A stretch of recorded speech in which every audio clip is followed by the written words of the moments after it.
Hello everybody, this is Jacob Nolly with the Graphite Lab. In today's video, I'm going to show you how to set up payment terms inside of your ServiceTitan account.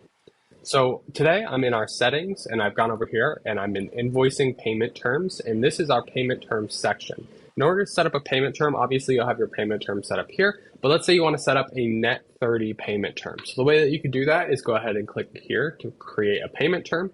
We're just going to call it net 30. And then, but what you can do is basically set up your payment options here. So you can do a due upon receipt, due in a fixed number of days, due by a certain day of the month, or due by a certain day of the following month. We're just going to do a fixed number of days, and we're going to set that to 30. And we are going to just go ahead and click save.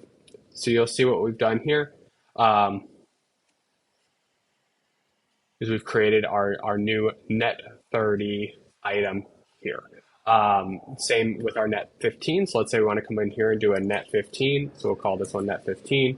Due in a fixed number of days. We'll just set that fixed number of days to 15, and we'll go ahead and click save. And you'll see that net 15 one appear there.